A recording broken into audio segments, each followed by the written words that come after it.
Jack of all trades.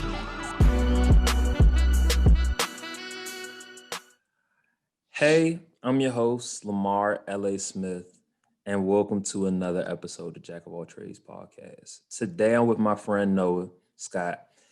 He is a senior at Arizona State University, a hoop head, an independent AR, and he helped me put together my Jack of All Trades soundtrack, which we're still working on. Uh, Also, he's a big 2088 fan. And if you ever see him performing Time In at like a karaoke bar or something, just let you know that I brought him there. Okay. That's their worst song. You were singing And it. You was saying, it's "Oh, I'm just a cause Sean's serenade so out of shorty. pocket. But like I'm a that's a serenade shorty with it." hey, look, it is what it is. Cause the words are hitting. The tone not hitting. Yeah, yeah. I mean, it's well written song, well written song. But today we're not going to talk about Noah's potential solo music career. We're going to talk about something more serious, something more serious, and that's college athletics and college basketball. And I can say with humility, you're on the very, very short list of people that I know, at least, that I would admit that you know more about college basketball than I appreciate that. And I know that's hard for you to say. I really do. me. Yeah, it's not a phrase in my life that I'm accustomed to saying. Uh, yeah, so at least with me coming from DC with college basketball, as I told you many times, it was an archaic concept to me until I got to Kentucky. You know, I live in a city where Georgetown isn't big anymore. Like this is in the 80s or the 90s or even early 2000s. I So still like, respect it though. no, still respected program. Like we love the school, but I'm saying like the fandom from them being good or whatever, like, permeating around the Right, right. city is not something like I grew up on. Something I was aware of, I knew about, Hakeem, Patrick, AI, etc. But it was just a different feel. So with you, obviously your journey is different in basketball in general, but I want to know what sparked your interest in college basketball. Well, I come from a basketball family, not so much that we play, but we have a lot of knowledge of the game and we will watch any game if it's on. I credit that to my uncles, my mom, mostly for just turning on any game and we just start an open dialogue about it. But it more so stemmed from me as a player in high school, kind of looking at what it takes to play D3, what it takes to play D2, what it takes to play AIA, local D1, high level, high major D1. All of those have different avenues and different knowledge that you have to soak up in order to understand what's going on at those levels. So I'm a person who gravitates towards knowledge, and I kind of wanted to understand that way I could potentially play at that level once I got once I got to my senior year and ended up not choosing the route of basketball. I still was interested in that, and that's kind of what sparked me looking deeper into it as far as maybe coaching, maybe doing skill work, maybe doing scouting, things of that nature. Okay, that makes sense. I mean, on the women's basketball scout team, on the ASU club basketball team, that's how we met. Obviously, I was your Right, coach, right. which like I said, when the coach can admit that the player knows more than them, that is something else. I still listen sometimes.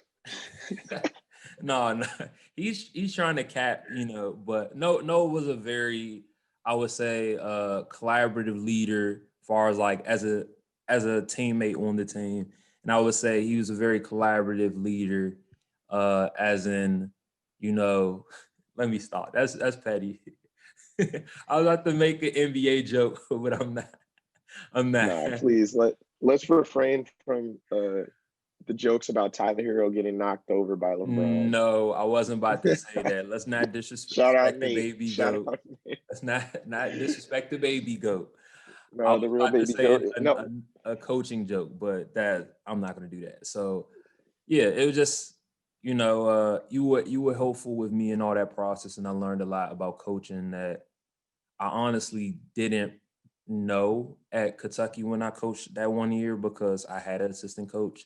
So it was like he ran the practices and everything, and I was more of the in game guy. Like I knew, okay, we need to make these adjustments in the game.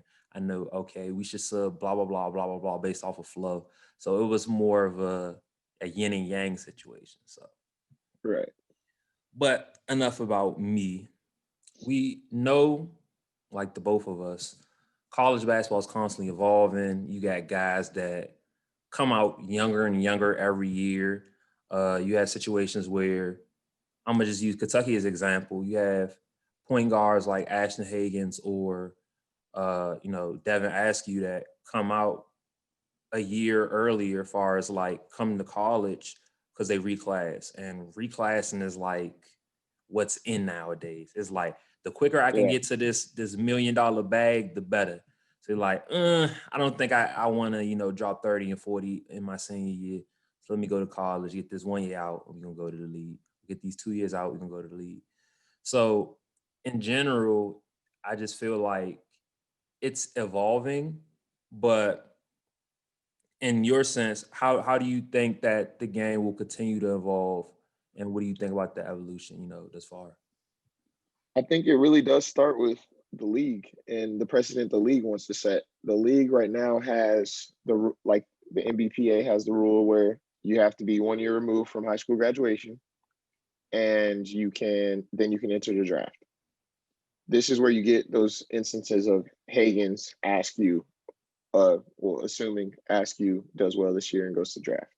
But you get this situation where these players reclass and they get there and they take a year. Let's say they reclass, they do their first year and they're all right, but they're not on mocks. Usually Kentucky says you're going anyway because Cal already gave that scholarship away. But in other cases, let's say you don't leave, and there have been situations where Cal keeps a kid for a second year, third year, but for the most part, those kids leave. Let's say you do get to stay and you take a second year at your school. Why reclass? Obviously, you needed that other year. So on my end, I'm thinking of it as, yeah, it's the quickest way to get to that bag and it's the quickest way to get to that money. But if you're taking the second year anyway, and you know that off rip that you still have a lot of work to do, yeah, sure, bet on yourself is the easy way to say Hmm. it and the easy route. But it really starts with what the league is trying to do. If the league is going to say, look, this is what you can do as a player, and this is what we need from you in order to be in the league, and they kind of narrow it down, which I think the little G League project they're doing this year is helping with a lot. That's going to kind of weed out the kids who either want to go to Europe right away or the kids who think they don't need it. When I say it, I mean a year of college. Um, that may help them a lot, and starting to narrow things down like that, and then slowly opening it up to, okay, maybe we'll accept the top two or three kids that we think, or that all the GMs vote on that would probably get drafted out of high school, but will they end up getting that development necessary to pan out?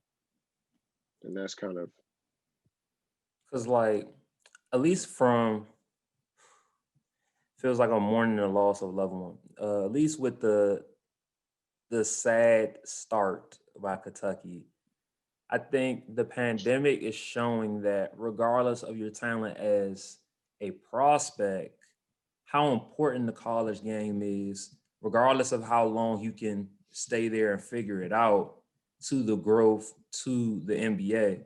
I mean, it's easy to look at LeBron's, KG's, Kobe's, and think that you're just going to be able to figure it out. You're going to be nice. You have situations where whether they were talented or not, they didn't reach the heights that they possibly could have, like Darius Miles, who had lots of injuries. You had Quentin Richardson, Andrew Bynum, lots of injuries. So right. many other cases. Kwame Brown never panned out how he was supposed to pan out, at least, even though he had a long career. So it's like, I feel like going that 1 or 2 years makes more difference than you think. You have great one and dones like Jason Tatum, uh, John Wall. So I do think I agree that even though people don't like college because of how it's set up, I do think that 1 2 years is important to your development as Oh a yeah, player. for sure. I think it does matter, and I think like we were talking about earlier, everyone runs their own race. So like I said, some kids may need that 1 year of G League because they're slightly better than college, but they're not quite NBA ready.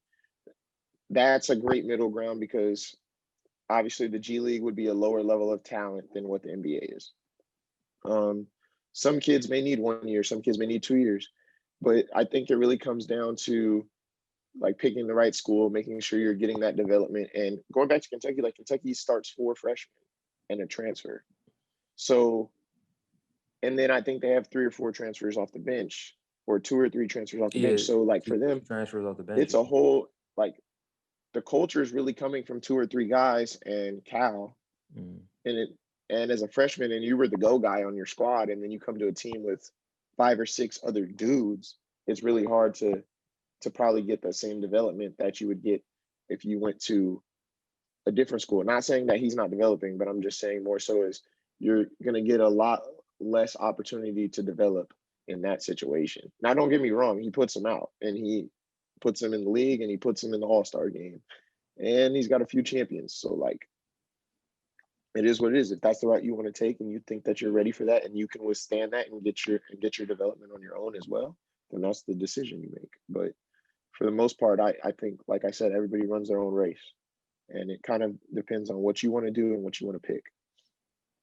All right. So I know we already talked a little bit about evolution. What do you think is the next step, or like, how they changed the shot clock a few years ago, or they moved the 3 point line back?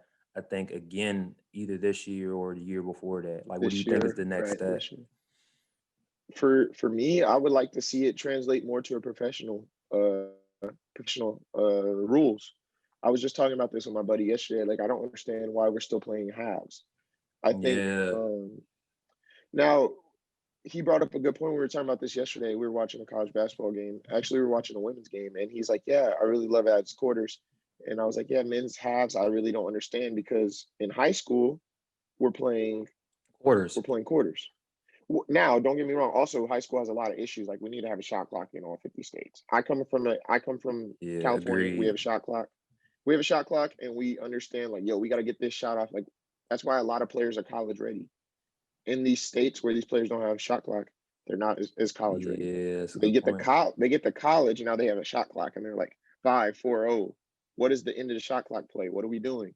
They gotta get used to that. And you're only really like sure you're doing it in practice, but like okay, your coach is not going to give you a turnover in practice. You're going to keep playing properly, or you're going to reset it up. In the game, you don't get that opportunity. You turn it over. So I would really prefer it. This is where it starts from high school up. Let's keep it consistent. College needs to be quarters. I know it sounds crazy. I know everybody loves the whole 20 minutes, 7 fouls, bonus, all that. Like it's great. It's cool. I love it too because it's different and that's why it's dope. But at the same time, I think that the evolution of college basketball is that it needs to be a more pro style game. Let's keep the shot clock the same. The 3 point line after it got pushed back, that's great. Now I think we need to start looking at quarters. I think that's a fair assessment because I mean you look at the women's game at least, and the women's game they changed everything up to look like the WNBA a long time ago. Like Right. And that changed and that the helps the quarters, the shot clock, like you said, I think is still 30 seconds. But other than that, every single other thing about the women's game in college is just like the WNBA. right. Exactly. And that's why I think for some of the very, very top players in women's basketball translate well to WNBA immediately because they've been stylistically, at least because they've been playing that way for 3 to 4 years. In women's basketball, you're usually the best player, especially if you're going to the league. You're the best player on your team in high school, clearly. Maybe the best player in your state, clearly, Yeah. because the talent gap is so far off. But then once you get to these big time schools, you're playing a certain way. I was actually talking about this yesterday as well. Like you get to these schools, these certain schools play a certain type of basketball, a certain caliber of basketball. Yeah. You're gonna run your set, you're gonna be smart, and you're gonna use the clock.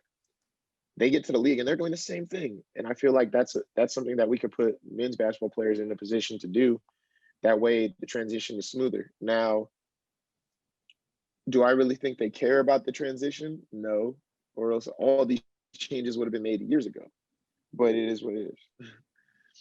It makes a good point now that you say that, because I remember we were talking about it on Twitter a few days ago, how why do teams run these archaic sets? Like, not saying there's anything wrong with it, and like not wrong with the idea or the concepts, but they probably need to create some variations of it at this point.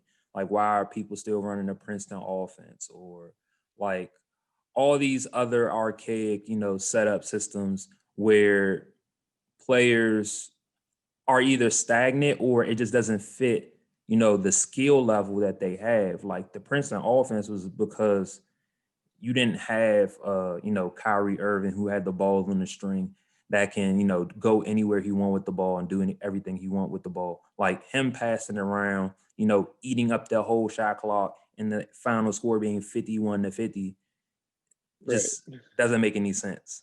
Like, but it is what it is. Now I want to change the conversation more so over into what I really, really, really has always been on my mind about college, and you know the whole system with the pay for play, et cetera, et cetera. So recently they passed a bill. Pretty sure it was in Cali, and they're starting to Yep. try to get this across the board with image and likeness. So how do you think players being able to use their image and likeness will affect collegiate sports? I think it affects it positively, especially in basketball. I'll speak on basketball first, especially in basketball, because a lot of these players are going to be more inclined to, if they have that opportunity on the table, to take the G League offer, or to just go overseas, or just collect their check, or do whatever they want to do in high school. That way, their eligibility is not messed up in college, or to make their college decision based on that. So a lot more kids may funnel to California if that's going to be the only state that allows that for the first couple of years.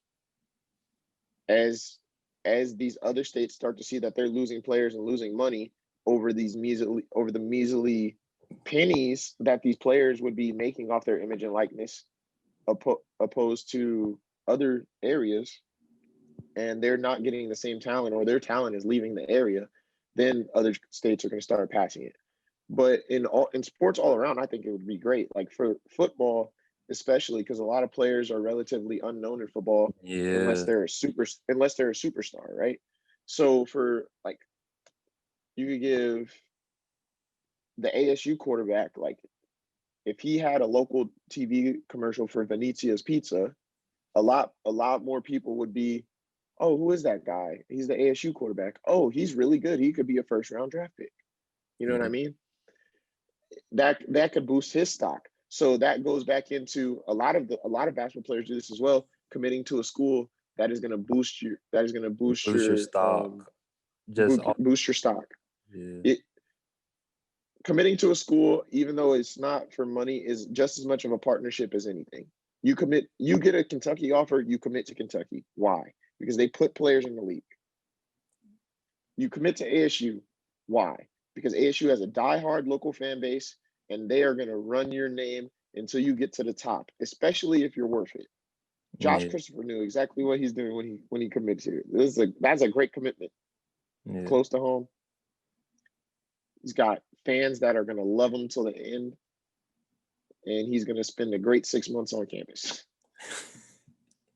That What more can you ask for as a recruit, right? And he has a coach who's going to let him play. Yeah, he definitely has a coach that's just gonna let him Those rock. Right.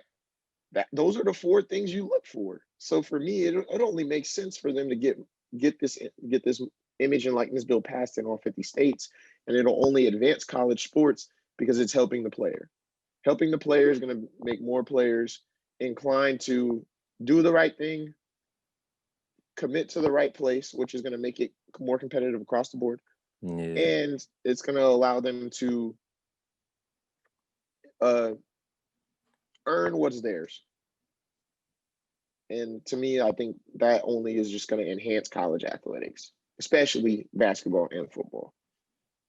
Yeah. I mean, I get see, you made some really good points because now that I'm thinking about it, just for example, like you brought up Kentucky, there are some Kentucky guys that after they played, actually the most of the time that they played, I was like, why in the world are they here?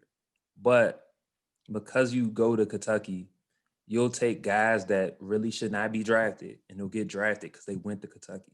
Or you have guys Right. that you would have thought were going to go second round, end up going first because they went to Kentucky. For example, I was surprised, but like happy surprised that Emmanuel quickly went first round when, people for months were talking about he was the early second round pick. But I think, you know, him being the SEC player of the year, he had one hell of a year. And I don't think that Oh yeah, team great year. is like anywhere close to being a contender if he wasn't as good as he was because Kyle basically said, okay, why am I bringing quickly off the bench? He needs to start and we need to give the ball to him. And that's what he did. And they were a lot better for it. And as a result, he was a first round draft pick. But in a normal school, if he went to like Oregon, quickly still would have went early first round, most likely. Just because, I don't know, that's how college basketball works, it feels like. Right. No, for sure. And I think that even with the Oregon, like Oregon, obviously highly touted, very successful. Uh, Dana is a great coach. Yeah, amazing coach. Then, right, and even then, like you have players that should probably go higher, but it's like, oh, okay, like I mean, I guess, but also at the same time, in Quickly's situation, he is a lights out shooter, Yeah, and that's the biggest part of the league. NBA skill. If you can't, yeah, that there you have to have an elite NBA. You have to have at least two elite skills and shooting and defense for him for sure. So him working on reducing his turnovers, things like that, we will see when on the 22nd. But the other half of it, he definitely had, and him pairing that with Kentucky ultimately got him a first round pick because he could have had those elite skills at Western Kentucky and would be the 46th, 50th pick, right? Yeah, 100%. So it's kind of I think that the image and likeness is a great move, especially like I said, for players who are on that fringe of being known, not being known, regardless of if you're SEC Player of the Year. Like Yeah, how many people that watch Big Ten didn't really know who he was, you know? yeah. All right. So, do you think that this bill will be enough to please guys that have been waiting years? Like I said, talked about the reclassing was example of one. Have been waiting years in order to get paid, like just one in the hurry up and get the league. You think this is enough? Because we saw like Jalen Green, I forget the other guy's name, but we saw multiple guys from this class take the G League offer or go overseas. And if they don't mitigate this problem in some way, we're going to get to an instance where the highest ranked recruit going to college basketball is going to be like the 25th recruit. And that's a lot of talent loss. And I think that they'll make the decision before that. I think that the decision is coming in the next 5 years. At the same time, is there going to be a cap on Hold on, all right, good. repeat what you Is there said. going to be a cap Broke up. on how much? Oh, I'm going to say, I do think that they'll make that. I do think they'll make that change before we get to that point of the 25th recruit being the best player in college basketball. Uh, it's funny enough, Charles Bassey played last week. He's at Western Kentucky. Amazing, amazing player. He was a McDonald's All American 5 star. Got hurt, had to play an extra year, and he's now the highest recruited player that's an upperclassman playing in college basketball. And he's only like a sophomore or junior. And it was just like, what? Like, that's kind of weird. Um, but I do think that if there's no limit on the bill, like how much you can make off your image and likeness, players will still take that opportunity. Now I know like those G League offers were coming in at about 500K. Is there going to be a cap less than $500,000 on this image and likeness bill? Because they still want to maintain the stronghold of I'm like we are the governing body. We are the entity that's overseeing you. This is how much you can make. Right now, that number's zero. Mhm. If they change that to 250,000, you're still going to lose kids because that 500,000 and getting to rock out in the G League is going to be a much better look for some. But then you also have kids who have a million Instagram followers, like Josh Christopher, for instance, and he still Yeah, went to college. So like for them, for some kids it matters, for some kids it doesn't. Like I bet he feels like, oh, I'm gonna get my bread anyway. You know what I yeah, mean? Like it's just a matter of time. Like, so if there's no cap on the image and likeness, I do see players going to college and getting their bread off of whatever they do. If they put a cap on it, then we got to keep talking. But I do think that it's going to change in 5 years or less. yeah. I mean, like you said, I think it's hard to say it's an inevitability when you're dealing with the NCAA because they're just unpredictable. But I think at this point, your hand has been forced enough where you might as well just make that move because it just never sat right with me that these kids make all this money for these schools. Uh, I I go to a school, for example, where essentially athletics pays for almost everything on that campus. Right, Like we have, big donors, obviously, like a lot of big schools. ASU has big donors, the UCLA's, the Oregon's down the street is Nike. So like right, there are a lot of big donors, but athletics essentially runs majority of the schools in the country, especially if you're D1. So I do think that uh, I, I think you know about it too, but the cost of attendance check that they tried to implement years ago, right, around right. the time when I first started college, they thought that was going to be enough, which I don't know how. I guess they thought, oh, it's something's better than nothing. But that's not going to Right. fit it when you think about this as this is essentially a job for them. So they can't get Oh money yeah, working because they're working for you essentially. being a college athlete, you have two full-time jobs. Student and You have athlete. student and athlete, and that's why it's student athlete, right? So we have to understand is like not only do they have to deal with all this pressure from their from their families, from their team,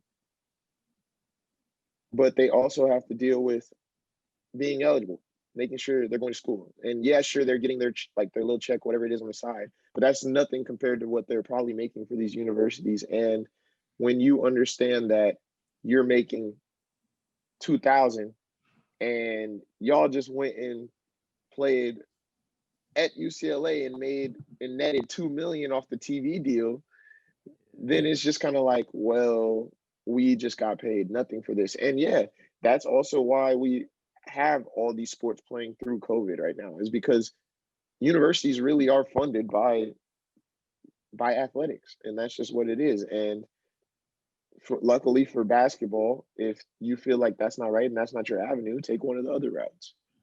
But in the most cases for college athletics, you have to go play and kind of just deal with the system until it's time for you to take the next step into whatever sport you or whatever field that you're going to choose. So I do think that they need to figure out a middle ground. I don't think that the athletes deserve all the money because, like I said, it's a partnership. Yeah. Oh, I just also thought about something before I get to the back half of my last couple questions. how like one thing that I thought that was interesting, and we talk about this in professional sports all the time. So obviously, majority of the money of all this money, unless you're at a elite school where there are elite Olympic style sports and softball and you know baseball, all these other sports, majority of money comes from football and basketball. So how do Right. you think that you can like level the playing field at all, if any, where let's say I'm not saying that, for example, whoever's on the swim and dive team should make the same as whoever's on the basketball team, or like they're gonna have the same opportunity to make whatever in the image and likeness deal. But if they are paying everybody, I don't think it can be as like I don't think a big of a gap, a super big gap is fair at all either. Like if it's all based off of endorsements, you have no control on that. But I feel like I don't know. You get what I'm saying? That makes sense. Well, yeah, no, that makes sense. I think personally that there shouldn't be a cap on it because at the end of the day, that's just putting us in the same situation that we're in now. I think that there there's a unique opportunity for that swim and dive person to affiliate themselves with a school, and if they're the biggest thing in their sport and they're making the most money out of every other swimmer and diver in the NCAA, then they should get that amount of money. Or if they're making more money than a super amazing softball player at Oklahoma, and you're a swimmer and diver at Oklahoma, but you're also trying in the Olympic trials, you've earned that. So Yeah. to me, I feel like there really can't be a cap on it. And and the whole image and likeness thing is giving players in other sports an opportunity to grow their brand, grow their sport, grow their name, and give them an opportunity to be that big thing on campus. So I do think this opens up the opportunity for all the other sports to kind of push and evolve to the next level, which is essentially what the NCAA should be doing and what colleges should be trying to do. And that will definitely help at schools like ASU. Like, yeah, sure, ASU football and basketball make all the money, but they do have a great A lot of great other teams. a lot of great other teams like women's golf, softball. I'm just thinking off the top of my head, swim and dive, Yeah. triathlon. They've won like 3 national championships in 4 years. Like those those those girls should be making a bag, right? If you're literally winning your championship every year, you should be getting the maximum amount of money for what the school is making off of you. Now, obviously, they're not like triathlon's not making that much money, but school. I think it should be up to the schools. If you have a triathlete who's making way more money than your swim and dive, swim and dive is probably more popular. Mhm. It is what it is. That's how I feel. But obviously, I do think it should be up to the schools. I think it's also a great marketing tool when you think about it because, like, you'll have a situation where instead of you waiting until you get the Olympics to be known, you'll be able to gain that attention to go pro for New Balance, Nike, whoever Right. before you graduate, instead of it being like I don't know what I'm gonna do at the college. Because I've seen college athletes that, for example, track, knew a lot of track athletes in college where they have like 5, 6 records and do X, Y, and Z, and it still takes them a minute to get signed. And I'm like, you set the national record in the 400 meter. Like, why should it take months or a year for you to get a deal? Like, you're literally the best or one of the best runners in this event. Or you'll see one year someone wins silver in like the 110-meter hurdles, and they still make it to NCAA's the next year, but they don't medal. But they can't even find like a Right. signed deal. And I'm like, you didn't just magically not become one of the best hurdlers just because you didn't win. Because it's all about who's the best on one given day. So I do think that's a funny notion of it. It is weird, but I do think that you train, and especially in track, you train to a certain point where it's like, okay, this is what I know I can run. I can run between this and this. So if you're putting yourself in that ballpark, yeah, it is any given day, but at the same time, you put yourself in that ballpark, Yeah. like you have earned that. That's your skill set. Now, not everybody can be Michael Norman. Not everybody can be Sidney McLaughlin. Like, not everybody's the sexy name. So, yeah, sure, like it may take them a minute to get signed because they're not the sexy name and they're not the most coveted player or they're not the most coveted runner coming out of school. Like Sydney was killing when she was 14, 15, 16, 17, then she got to college, right? Michael was killing 11, 12, 13. Like Michael been Sydney killing did not need since to go to college. I absolutely can tell you. right. And Michael didn't need to go to college. Michael ran into trials at 17 and got third. So like he was break he was like point 0.7 off the Olympic record at the state final. Man, What do Sydney you need to go to beating college girls for? by a minute. That's what I'm saying. So like is literally A that's the minute. part. That's where you get your partnership. That's where you get your partnership. So Oh like my God. and that goes back into the image and likeness, that goes back into what you're saying, the brands, that's going to make it even more of a push for these schools to be in these shoe companies to be getting even bigger deals, which should only drive up the image and likeness money more. If Michael Norman wants to go to USC, Nike obviously is going to say, "Damn, we need to make sure that we keep um, USC because their track program has the number one male track athlete, and we want to make sure he's Nike at the end of the day. So instead of 250 M's, we're going to give them the sponsor. We're going to give them 500. So if they're getting 500 and they're saying like, yeah, we really love your track team. We want to make sure he got the fastest spikes out. Like, you know what I'm saying? Then the school needs to look at that and the school needs to say, hey, maybe we should break him off a little more bread when the time comes for image and likeness. But the schools that don't do that are going to be the schools that don't get recruits. The schools that cap it are going to be the schools that don't get True, recruits. true, So it's true. going to be tricky, and there's a lot of factors. But I do think that this all goes back to the same thing. It's going to be something that really changes the game and changes how kids are looking at school. It's not I'm committing to a school. I'm partnering with the school because at the end of the day, that's going to take that school is supposed to take you to the next level because that's what it was designed to do anyways. Like it's not just school anymore. Because if it was just school, kids would go for more than 1-2 years. Yeah, You know, that's a they good would point. get their education. They're going there because it's the stepping stone to get them to the next level. So that's how I see it. But All not right. every and don't get me wrong, not every recruit is recruited or thinks of their recruiting process that way. That is, Some yeah, recruits don't care. that's also true. That's also true. Yeah.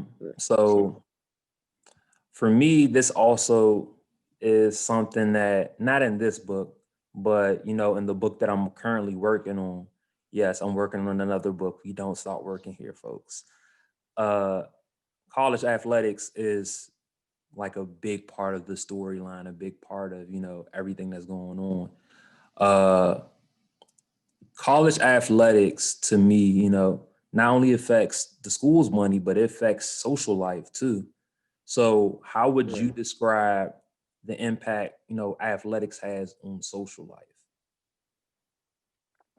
Man, from the college perspective or just overall? I would just say from the college perspective. It goes back to what we were talking about before. Like you said, these colleges are basically funded by their athletics programs. So you take Kentucky for example, basketball powerhouse, football SEC. So you have if they're not a top 6 team in the SEC every year, they got a top 5 team in the country coming in to play them like every other week. Yeah. So you're definitely selling out. And then you probably have a few guys who decided to come to your school that are still popping off, they're still doing numbers. That's a lot. That's creating a culture where it's like, whoa, okay, we're gonna put this money and we're gonna put it back into the union. Then now the union's popping. The union got 7 Starbucks, uh, 4 Chipotle's, and an ice cream parlor, then it's going to be like, oh wait, the unit kind of popping. It's kind of live on campus. You know what I'm saying? Yeah, our student So I center think pretty that lit. like right, exactly. So if you're talking about just on campus, like not even getting to the people, and not even getting to how these games and these athletes make people feel, like 'cause obviously people are fans. But just in that sense, to me, that's how I feel something directly on campus is affected by athletics. And then you can go into it and you have your team is on a 8 game win streak. Like I was at ASU and they were, I think, the last unbeaten team. If they would have won the game, they would have been 14-0 and would have been the number one team in the country because they were number three at the time, still undefeated. There was three undefeated teams left. Both teams lost. ASU's game was later because the other teams were on the East Coast. They knew that going into the game, probably. I think this is 2016, 2017. What They had sport? beat basketball. Oh They wow. had beat Kansas. I remember that. That's that Trey Holder squad, right? Yeah. Trey Holder, Shannon Evans, Mello White. Like team was crazy. Team was crazy. Had hoopers. Yeah, Um, that was a bomb squad. they they win that game, right? And so campus is already buzzing like basketball, basketball, basketball. Like, oh, the game is Thursday. The game's Saturday. Like, I think the U of A line for that year was like 2.5 hours long. Like, obviously, it's a rivalry game, and it's usually a long line, but that line, like, you actually had to be there at 4 o'clock. Like, it wasn't like a typical ASU. All right, the game's at 7:30. I'm gonna get there at 6. Like, no, you had to be there at 4 o'clock, and that kind of buzz makes a college campus so much more fun because everybody's looking forward to something. Everybody's excited. Like it's kind of one of those things where the athletics really do fuel not just the economy of a campus, but socially how people are looking forward to things, how people are doing within the semester. And it's kind of weird and it's really weird actually, but I mean, I do think that it has a great effect on the social aspect of college. Yeah, Now, I can only say that I feel like you agree. Sorry for cutting you off, but we can say that coming from big universities. yeah, Whereas, like, if you go to James Madison, yeah. you It's probably not the same. Yeah, just lit. You probably just lit because there ain't nothing else to do. Right? You're probably just like, oh, I guess like we'll go to this house party. We'll go to Jaden's baby shower because there's nothing else to do. Right? Like, if you're going to Kentucky, you're gonna miss her baby shower because Louisville's playing tonight. You get what I'm saying? Like oh, this man said that's just Jada's baby shower, but yeah, you that's just what it you is. would have That's just missed what it it is. because Like Louisville yo, was playing. right. Sorry, Louisville's or coming you, to town. I'm sorry. Matter of fact, she's not she even will having her move baby shower that day. her, She's she will moving her moving baby her baby shower. shower to the next day or moving it all the way up, just because Right. she That's what probably I'm gonna go saying. to the game too. She'll be like this, Exactly. She's rolling not even together gonna have the at the baby game. shower the week of because you're waiting outside in your tent trying to get in. It's like that's what it is. And that's just like it especially comes from like small areas. Like you don't get that as much at ASU. Like I have had to wake up to get tickets for a game at 7 a.m. like once. And now it's because they changed the whole Yeah, system how they do it now. But Kentucky it's just like different. we don't camp. Yeah, we don't camp for games. We don't I mean you can if you want to be front row, but I showed up to the game late and got front row College still. game day Like starts at noon on the East Coast. People were at Rupp by 7 or 6 to get in, right, exactly. just so they could be in the front. Mind you, they don't let people in until like 10. And people were still there that early And because they it's wanted to be the first people to get in. It's crazy. It's crazy. Like, exactly. And that goes back into the recruiting thing. It's like, yo, these kids are gonna want to be around that. Like you're telling me that these people are waiting 9 hours to come watch me hoop? Say less. I'm there. yeah, Like that is only making me think about my image and likeness even more. Like, yo, if this kid is willing to wait 7 hours for me to play, how long is he gonna wait when I'm at the local sports shop signing the autograph? oh, they gonna be there. Trust me. That just That's what I'm saying. reminded And me like about right now, something. that's illegal. But like, Yeah, because no, I'm you talking know, about they do that like once they, obviously oh declare. yeah, once they obviously But leave. But I'm what saying was I what about to when they say? make that legal. Uh, that reminded me of something about you saying about that aura being enticing. So This was on All the Smoke like months ago. Draymond Green actually was going to go to Kentucky until Tubby Smith got fired. So he was gonna go to Kentucky because like he thought the aura was dope. He thought Tubby was amazing, and he was like dead serious gonna go to Kentucky until Tubby got fired, and then that's when he reopened his recruitment and went to Kentucky State. I mean, not Kentucky State, Michigan State, Michigan State. and he went to Michigan State over Michigan because no shade, but he thought Michigan dudes were soft. Not like soft, like he thought like that's how they were, but their approach didn't fit his approach. Like, Tom Right, Izzo will right, like curse you out, he would be in your face. right. And that's what resonates with Literally. Draymond. That's who he is. So he's like, oh, they keep people accountable and like whatnot. So that's the reason why he went because he was gonna go to Michigan and Michigan at the practice because they invited him the the hoop with him the day before he was supposed to commit. Right when he went there, he carried everybody, like crushing everybody in the court. And when he was, talking trash, nobody was chirping back. So he was like, "Yeah, I can't go here. I'm going to Michigan I State." mean, that like that's the thing though, and that's why there's so much that goes into recruiting, and not everybody looks at their recruiting process this way, like I said. But that that culture that's cultivated from the team to the surrounding area to the campus to socially is not something that is solely going to get kids to commit. At the end of the day, it comes from within with the culture of the program.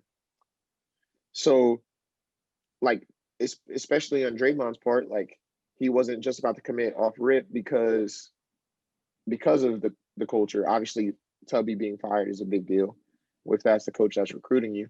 But at the end of the day, like that is only a small piece of it. That also has to go in with you playing, doing well, and being in an environment that you're going to succeed in.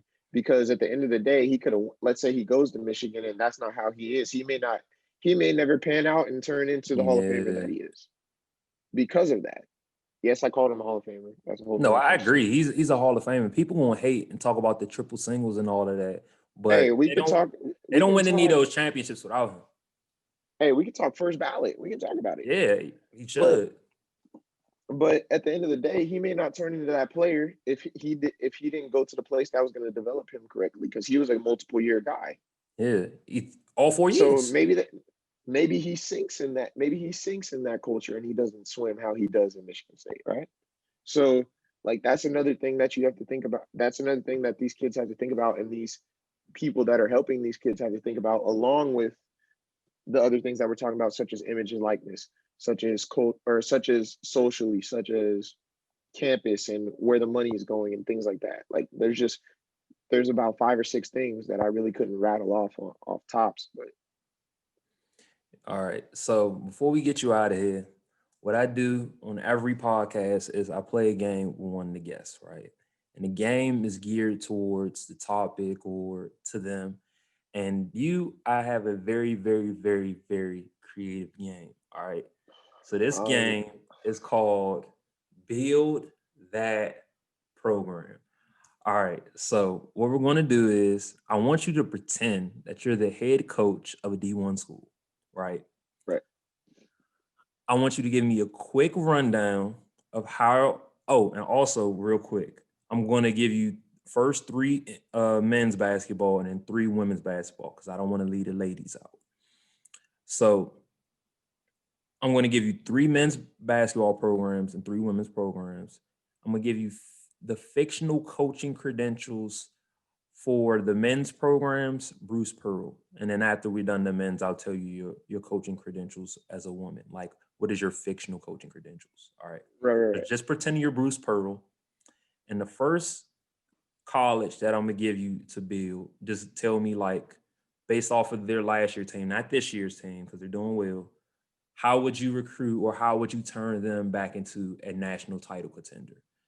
And that school is Texas. Texas. Wow. Okay. Uh, by the way, before we start this, love Shaka Smart.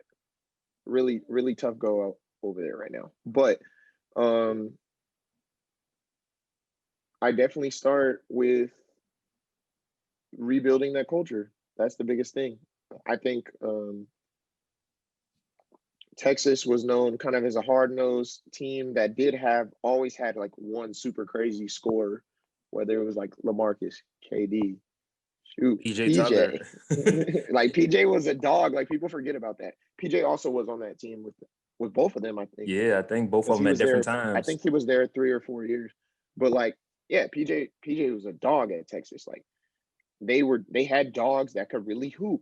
I think they're getting back to that now. But like you said, we were talking about last year.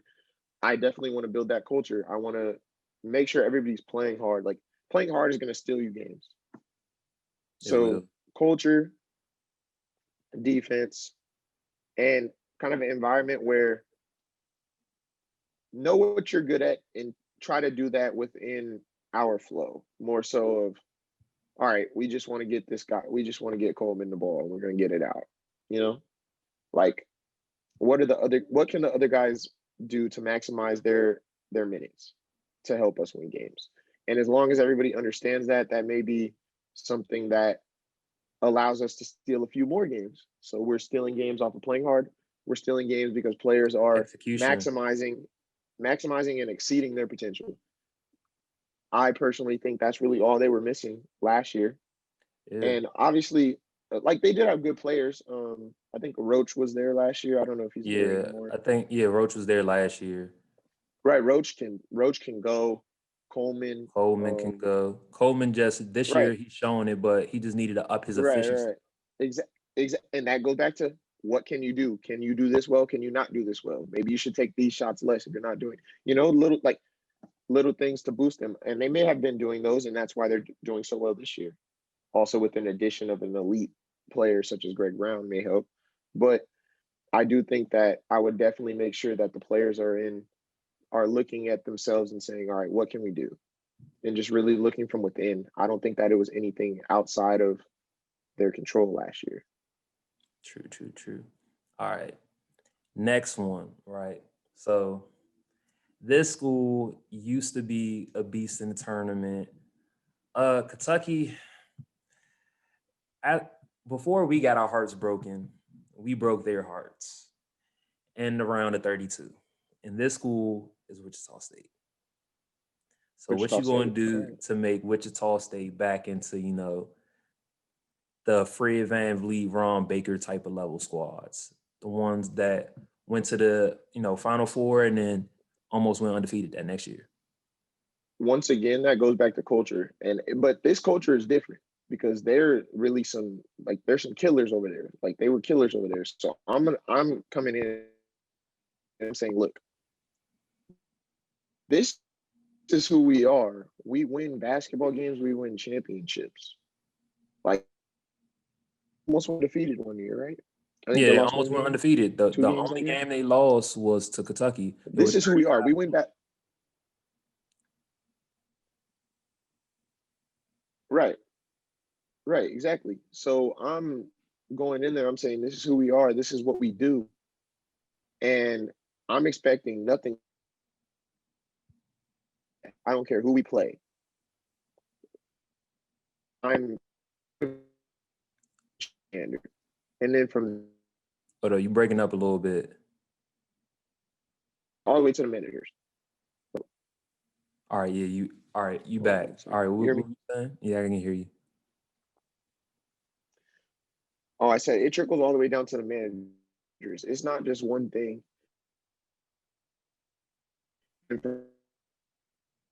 Oh, okay, we made it one year, so we're gonna act like no, we are certified. We do this every year. No, I'm just playing about the public thing. It was a joke. But like I Butler didn't does even make it a hear lot the too. But hear at the the end of the joke day, because they have of to. Oh, okay. Well, that's fine. That's fine. Perfect. It starts with that culture, and then from there, you worry about recruiting. You literally can recruit players off of the fact that you have done all those things. Like I that's don't think true. that they've gotten players that are really going to put them on the level of Ron or Fred or to kill Cotton. I don't know how to say his name. Cotton was an elite player, elite wing over there. And then they Um, had the last elite they player had they had was somebody else Landry too. Shamet. Right, Shamit, right? Like that was 2 years ago. Like who's going to be that next guy to fill that role to be an elite guard, an elite wing for our team? And that's where I'm looking. So I'm looking at culture, winning culture because we're a winning program, and recruiting. So that's what I would do at Wichita State. So far as like recruiting, would you focus more so on guys that you would need to develop, like the more so like the Draymond or Landry types, or would you focus more on one and done? Like, how would you? Because I think those type of programs don't need guys like Kentucky or Duke, but they Right, just right, right. need like maybe two or three guys in order to get to that elite level. Because everywhere else, guys are going to figure it out through experience and chemistry. Right. And I think that it was a where they were at before was a balance of both. So if that was the formula, I'm going to use that formula as well. Like I said, who's going to be the next Landry Shamet? Who's going to be the next Cotton? Who's going to be the next Baker? Who's going to be the next FBV? Like I may go try to steal one of those big time players, but at the same time, I'm also going to get those gritty, grinded out, really smart, good basketball players as well. That may be the 3 or 4 stars. But don't get me wrong, I'm definitely going to shoot for the stars, and I can do that because I'm a winning program who's been to a championship. I'm a winning program who's been to multiple Final Fours. I've been like, and that's like the last decade. That's not even something that we're talking about that was in Yeah, the distant future. It's not Georgetown. You know what I mean? This yeah. is this is here and this is happening here and now. It was 2013, They're I one. think. So that wasn't. It's only 7 years ago. It's not that far That's what I'm removed. saying. Like it wasn't. They're not that far removed, and they had multiple good squads within the decade as well. So it's like for Yeah, me, I'm going right to that. Like, no, I'm trying to get back to this. Come to my school, we gonna make it happen. Obviously, that's an easy pitch, but it is what it is. true, true, true. All right, this one is the hardest one. All right, Howard. Yeah, I had to throw a bomb in there. Show love to HBC. um, Ultimate, my boys, ultimate recruiting my boy, test. my boys are laughing right now that you said Howard. Howard, man,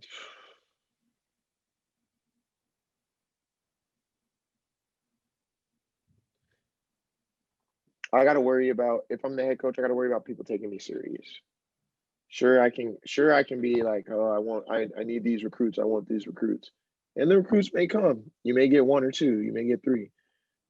But you still gotta take me serious. Like at the end of the day, people are gonna be like, oh, it's still Howard, bro. Like maybe the kid went there because he's fraud. Like, you know what I mean? Yeah, So like people do think like that. worrying about worrying about blocking that noise out, not letting it affect my players.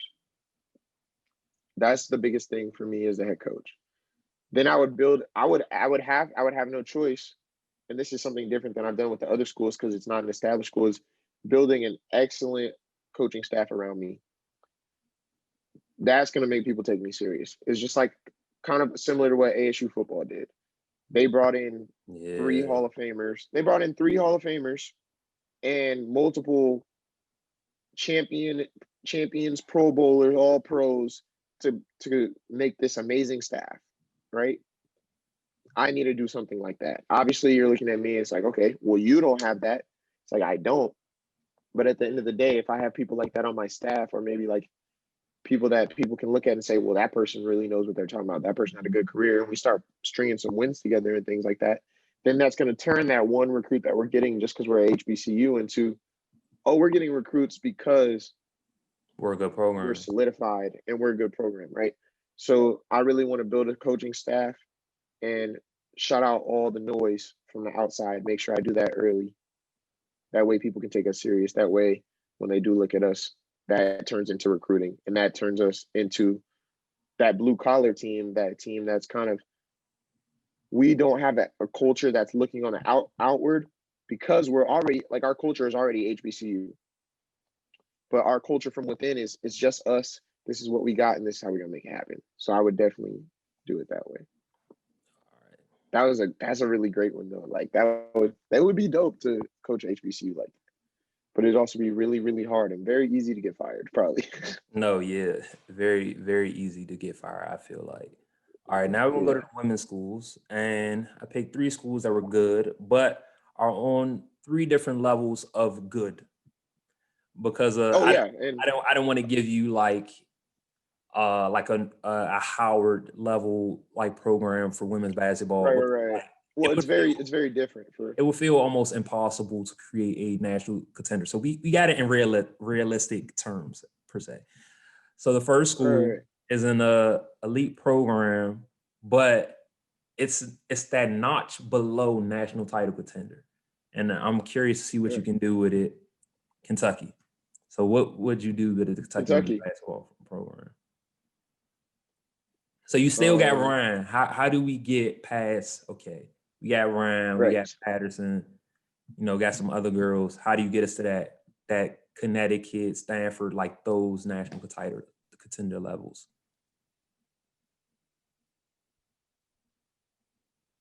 I think you went right into what I was about to say is like players aren't the issue, obviously. Like you guys have one of the most talented, if not the most talented player in the country. I would definitely start looking at, all right, what are we doing wrong? Where are we going wrong? Maybe we need a little more structure if we're not like obviously Ryan is going to get you 25 to 30, Yeah, but is that is that winning enough games down the stretch and down the stretch, especially when you have to play those UConns, Baylor's, they have wings and forwards that can guard her yeah, and take that 20 and turn it to 12 to 15. yeah, So goes back to maximizing what am I getting out of the other players. So figuring out how to be more efficient definitely is number one.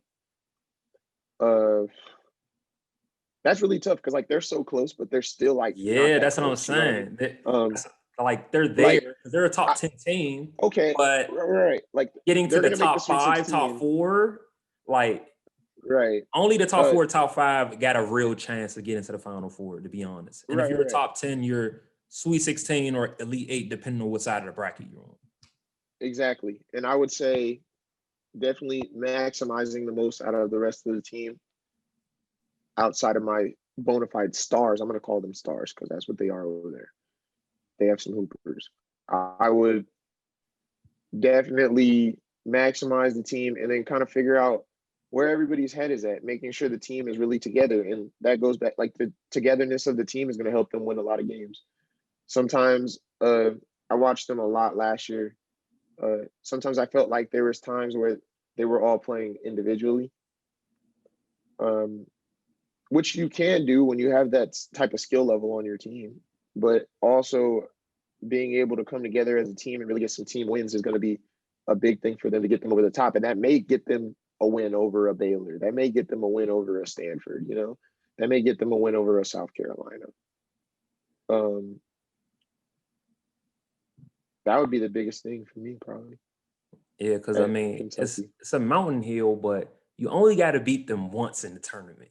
That's what I'm saying. And it's like, especially like in the SEC for like women's, like obviously you're gonna already have a sneak peek at South Carolina. Like you've seen them Yeah, twice already. I guess this year you're gonna see them what 4 times or whatever it is. I don't yeah. know, but like I Mississippi definitely do think State, that like those type of squads. Yeah, right, like Mississippi State, those are the type of squads that are really playing together and that are really getting these team wins like down the stretch. Like Mississippi State always making it Elite Eight, Final Four because they're getting a tough team win against a really good team that's on the fringe of being good, but they're not at top four, you know? And yeah. I think that's the difference for a team like Kentucky. All right. This next school is in the Pac-12, but out of not creating a unconscious bias is not the school that you thought I would pick. Fair It enough. California. So what you want to do with Cal? California, Yeah. Cal has so like Cal. What's crazy about Cal women's basketball is they've had players, but they always that's just it. They've always just had a player.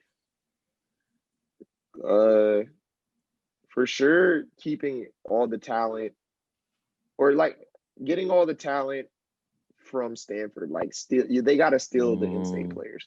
Like for instance, like you got like Haley Jones. Like what if Haley Jones went to Cal instead of Stanford? true. Obviously, it's very hard to recruit against Tara.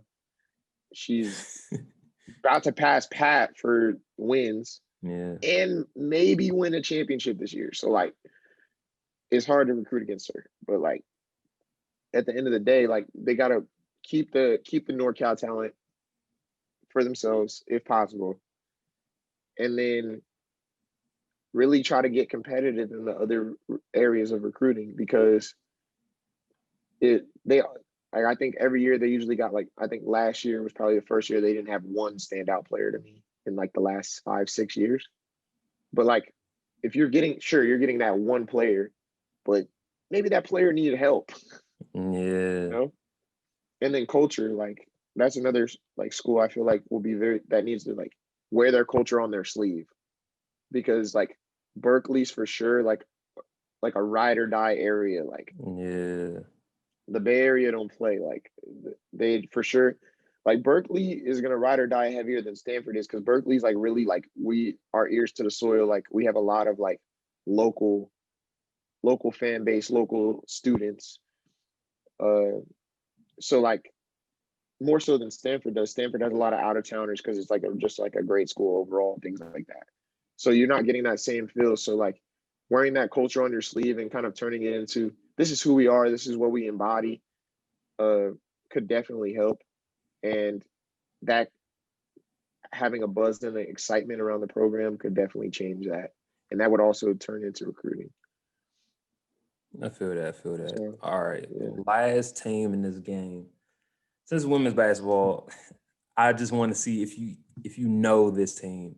I think 2 years ago they made it to the Sweet 16 or the Elite Eight, one of those. I think it was Sweet 16. Missouri State. Ooh, smart guy, smart guy. I knew that was coming. First off, they were coached so well. That team was coached so well.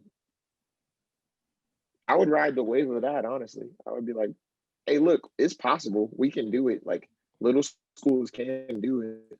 And obviously the draws gotta be right. But getting that buy-in from the team first would be as possible. We can do it. And then from there, that'd be another school where I really do feel like not necessarily have to get a big time staff because a big time staff to a school like Missouri staff board in order to Breaking up. maximize the potential and the quality of play would definitely help. Obviously, we're gonna. Oh, Yeah, I don't know. It all was a right. Can you weird hear me pop now? up that came on my screen. Yeah, you could go. Yeah, that was super. Okay. Well, no, I definitely would get a really smart staff that's gonna maximize uh potential and how we're looking at it because off rip, they're going to be a staple in their conference. I can't remember their conference off the top of my head. Me either. But They're they're probably probably a top a two, three conference. team in that conference every Yeah. year. So like we're automatic bid. Dang. I also Right. just realized that I So forgot from to there, we're tell talking you. automatic Oh, bid. So we don't even have to worry about the tournament for real. what was I about to say? I also forgot to tell you who your Go coach ahead. is going to be for this whole thing, but I don't know if that would even change your thing. Oh yeah. Your coach would have been Lisa Bluter, so who used to coach at Iowa. Uh So right, like right. maybe that I would have mean, upped just only the nah, I don't difference, think maybe the your recruiting approach, like being able to get one or two players for right. sure. Well, yeah, That's about it. having a coach of that caliber is definitely gonna allow you to get some better recruits. Like I said, now making sure the rest of the staff is up to that caliber would be a little harder at Missouri State just because it's such a small school. But definitely having smart coaches and people around you that can help advise and put everyone in the best position possible. Because like I said, you're probably going to get an automatic bid by winning that conference. So from there, we do to make sure we're hanging with these big teams. Because the more Sweet 16s that you put on your resume, I think that year was a Sweet 16. The more Sweet Yeah, 16s you put on your resume, the more inclined people are going to start taking you serious as a powerhouse. yeah. So that's kind of the approach I would take at a Missouri State. Just it's not going to be something that I'm going to be able to build overnight there, especially in women's basketball. Like it just doesn't happen overnight in women's basketball. You can't get one recruit and then become good Yeah. for 1 year Like you do in in men's women's basketball. basketball is It's not like the men's side. Right, right.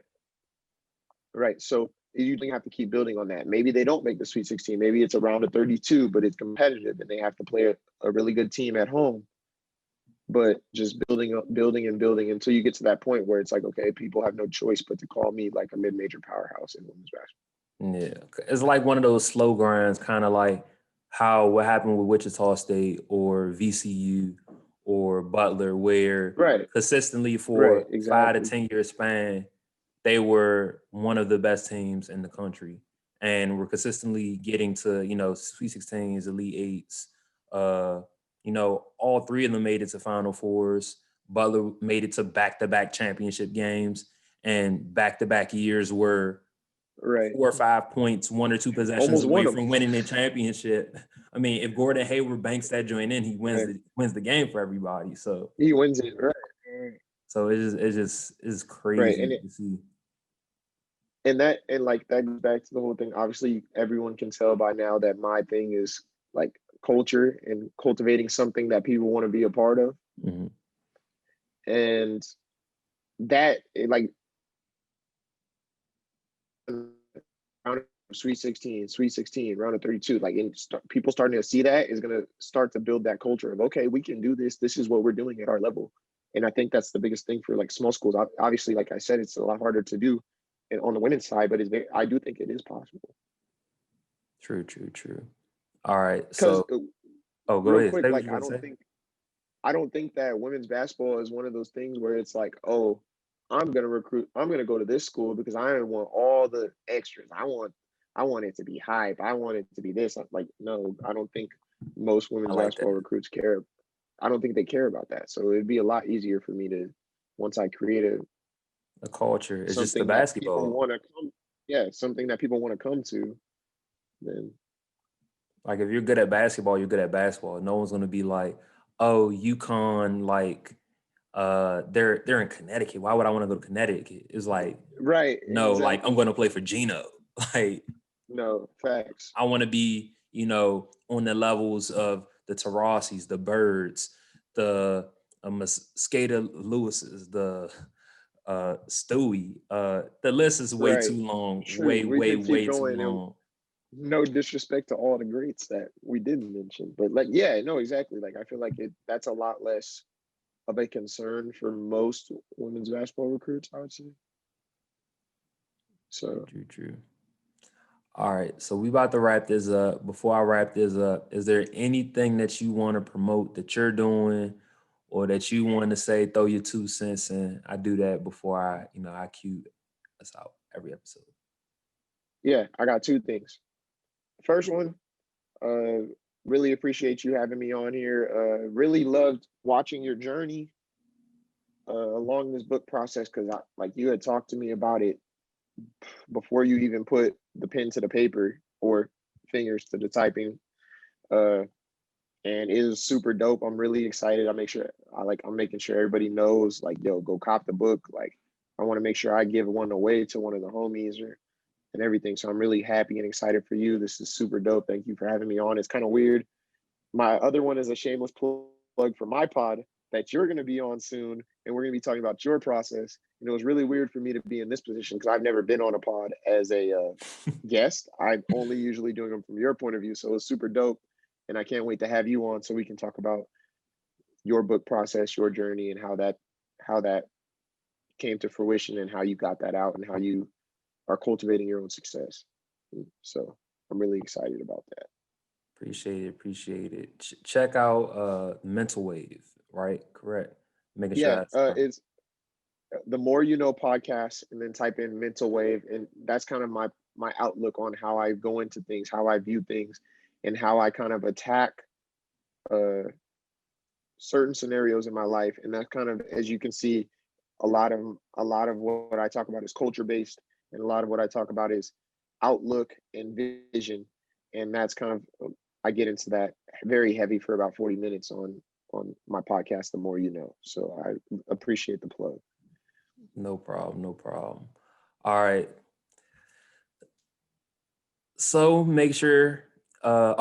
That's that's all we had this week on Jack of All Trades podcast. Make sure you check out the Mental Wave on Noah's podcast, The More You Know podcast. Want to put that info in the bio below. Make sure you also check out other episodes of the Jack of All Trades podcast. It's on Spotify, Anchor, Google Podcasts. Anything you could think of is probably on. I'll put more info about my other podcast, the Let's Talk About Sports podcast, in the bio as well. Uh, Next week, yeah, I won't even tell you who you're gonna have on next. You're gonna have to figure it out. But thanks for listening. I appreciate Noah for being on. My man, my Thank you. brother, one of my best friends. LA out.